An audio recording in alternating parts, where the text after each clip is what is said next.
YouTube, and back with another reaction video. We're about to react to how good was Dr.J actually. Trying to get this channel to 5K subs. I'm at 4,666 subs. So make sure y'all tap in. It's the best sports reaction channel on YouTube. If you want me to react to one of your favorite players, favorite sports, because I do every single video. I don't discriminate. Every sport, it don't matter. So make sure y'all tap in. Make sure y'all subscribe. I had to get this Dr.J reaction up because I feel like he don't get his the respect he deserves. Because a lot of people my age be talking down on Dr.J and players that came before. At least before the 2000s. So we're gonna hop right into this reaction. Hopefully y'all like this video, enjoy it, but make sure y'all hit that like button, hit that subscribe button, especially if you're a new watcher. I got the best subs as well. Like they'll teach you something. Like I said, I know a lot about sports, but my subs be teaching me, they'll comment some shit, and I be like, damn, I never knew that. And it's a lot of shit that people really can't tell me about the NBA because I know so much about it, but I don't know every single thing. That's why when my subs, they be teaching me shit sometimes. So like, I don't know, I got the best subs basically. That's basically what I'm saying. I got the best subscribers. I got the best support system on YouTube. I only got pushing 5K subs, bro. But make sure y'all tap in, man. I appreciate y'all. We going up, man. We about to hop right into it, man. Let's get it. Julius Erving was the first basketball superhero and the first player who transcended basketball and entered pop culture. He was the Michael Jordan before Michael Jordan. He made dunking popular and was the first player with signature sneakers. Here's the video about Dr. J. How good was he actually? Why he was one of the most important figures in NBA history? And where does he rank among the all-time best? Basketball beginnings.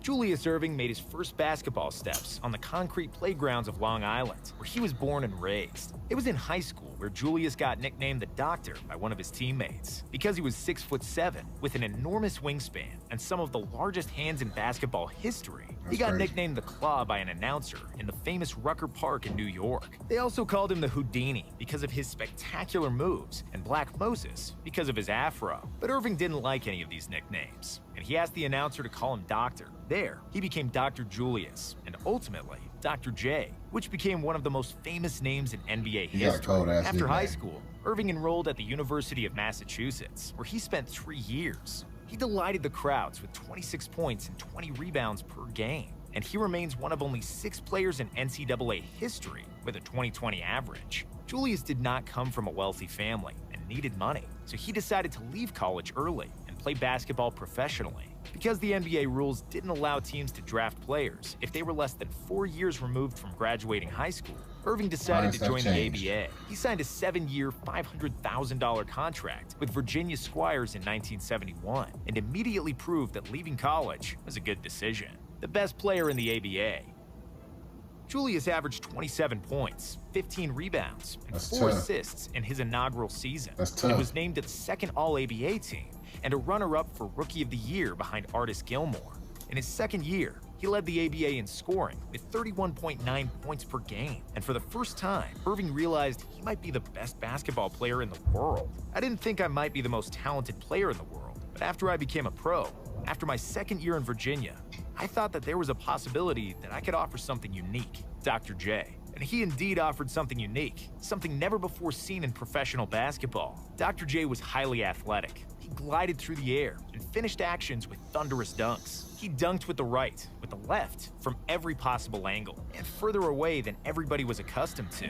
His dunks were also a regular occurrence, and they didn't just happen sporadically, like in the 50s and the 60s. And even when Erving didn't dunk, he was a deep bag of layups, scoop shots, and other acrobatic finishes. He was slippery when driving to the basket, and always had a different solution for opposing defenders. Dr. J was the most exciting basketball player in the world, but he only started getting proper media attention after he got traded to the New York Nets before his third ABA season. In 1974, his first year with the Nets, Dr. J led the ABA in scoring once again, pushing his team to the best record in the league with 27 points, 11 rebounds, and 5 assists per game. Erving was also awarded the ABA MVP. He proved his dominance over the competition in the playoffs and led the Nets to the title, losing just 2 games in 3 postseason series. Next season, the Nets once again had the best record in the league. Dr. J repeated as the league MVP, but they surprisingly lost in the first round of the playoffs, despite Erving's stellar play.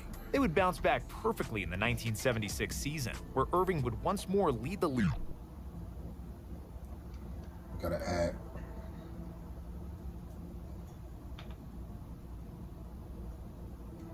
In scoring and win his third consecutive MVP award. In the playoffs, Dr. J averaged 35 points, 13 rebounds, 5 assists per game, leading the Nets to another ABA title. 1976 was also memorable for the first dunk contest in history, in which Dr. J competed against other high-flying scorers in David Thompson, George Gervin, and Artis Gilmore.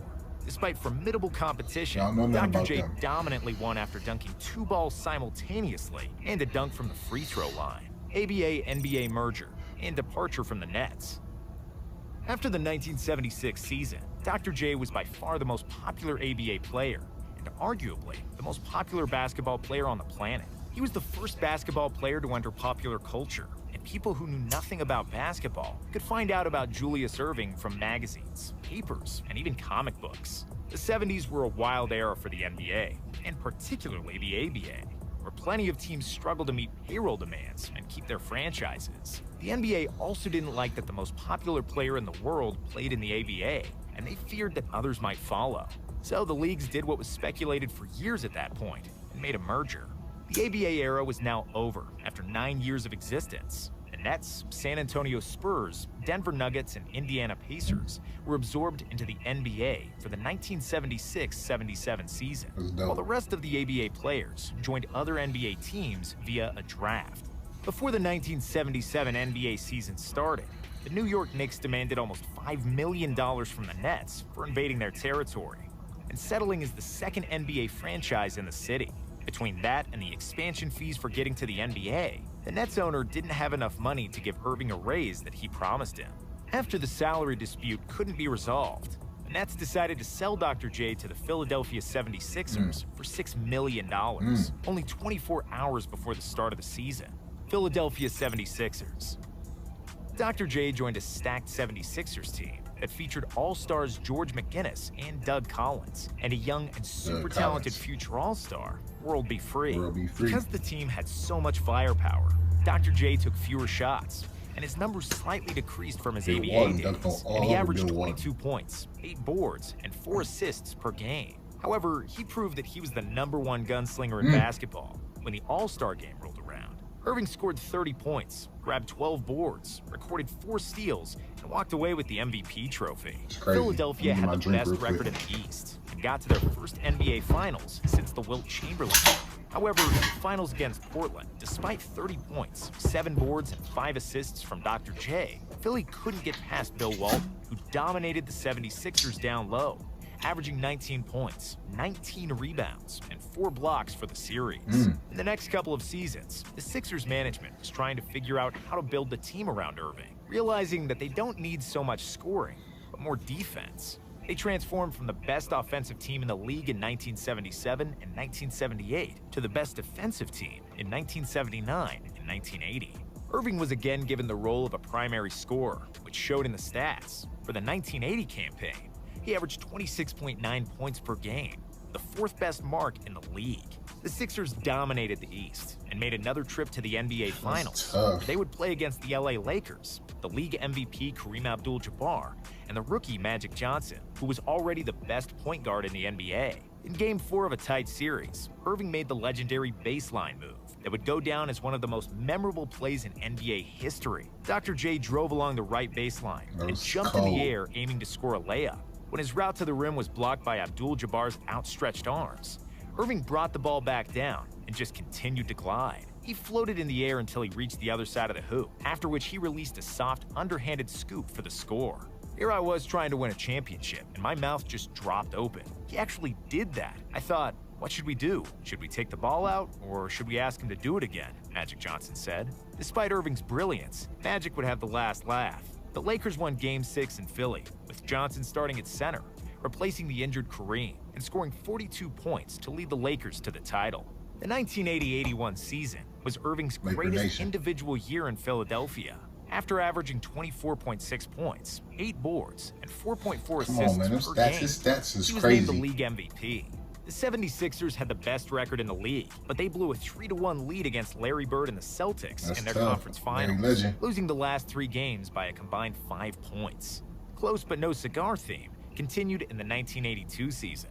It was another dominant year for the Sixers and Dr. J, where Philly avenged their loss to the Celtics in the Eastern Finals. But after they got rid of Bird, there came magic in the finals, and the Sixers couldn't get over the hump again, despite 25 points per game from Erving. It was Dr. J's 3rd finals loss in 6 years with the Sixers, and despite him proving his brilliance, he was running out of time. Erving was 32 years old, and if he was going to win an NBA title, the team needed to make a change. Moses Malone and Fo. Moses Malone was the NBA MVP in 1982, and by the end of that season, he became a restricted free agent. The Sixers offered him $13 million over 6 seasons, which was a reasonable price for the best center in the league. The Rockets' ownership was stingy and short-sighted, and they decided not to match the offer, and the news was treated as a second Christmas in the Erving household. Dr. J finally had a dominant center to battle the Celtics and the Lakers, the only missing piece during his tenure with the Sixers. With Moses, Erving, Andrew Toney, and Mo Cheeks, the Sixers finally looked like a championship team, and they steamrolled through the regular season, winning 65 games and securing home court advantage throughout the playoffs. Malone was named the MVP of the league for the 2nd consecutive time, and before the playoffs, Moses predicted that Philadelphia would go Fo, envisioning a 4-game sweep in each of the playoffs' 3 rounds. He was proved wrong, but only by a hair, as the Sixers lost just 1 game throughout the playoffs, going 4-5-4 or 12-1 overall. In the finals, they swept the Lakers, as Malone out-rebounded Kareem 72-30 in 4 games. Even though he was now the 2nd best player on the team, Dr. J had finally won an NBA championship. The Sixers would make the playoffs each time for the next 4 seasons, but they couldn't make another finals. Dr. J kept averaging solid numbers even at the age of 37, when he ultimately retired after the 1987 NBA season. Legacy.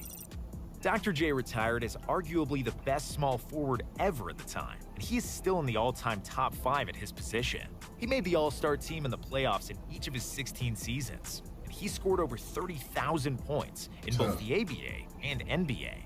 Apart from scoring, Erving was also one of the best defenders of his era, which is proven by his 2 steals and 1.7 blocks per game over his entire career. An outstanding number for a small forward. 4 MVPs, 6 finals, and 3 titles are the highlights of his career. But he meant so much more to the NBA than that. He was the catalyst for the NBA and ABA merger, and he was the biggest superstar when the league desperately needed one, when basketball games weren't always televised, and when the future of the NBA was in financial jeopardy. Dr. J was the epitome of cool. He revolutionized the game, and every kid and aspiring player wanted to be like him, just like everyone wanted to be like Jordan in the 90s. In fact, almost everything that MJ did in the 80s and 90s, Dr. J did it a decade earlier. Whether it's having a signature shoe, dunking from the free throw line in a dunk contest, or making an iconic layup in the boy Dr. J was goated, man. If y'all enjoyed that reaction, man, hit that like button, man. That boy was goated, man, for real. If y'all can see that I love the older generation. I love this generation too, but I'm just a different breed. Like, you know what I'm saying? A lot of people my age don't respect the legends. So it's only right for me to, you know what I'm saying, give them their flowers on my channel. It's only right. But make sure y'all tap me and make sure y'all subscribe. I appreciate y'all. We trying to get this channel to 5K subs. We're gonna wrap it up with that. I got 2 more reactions to record tonight, so make sure y'all stay tuned. Hit that subscribe button. Y'all stay safe, stay tuned, and we out.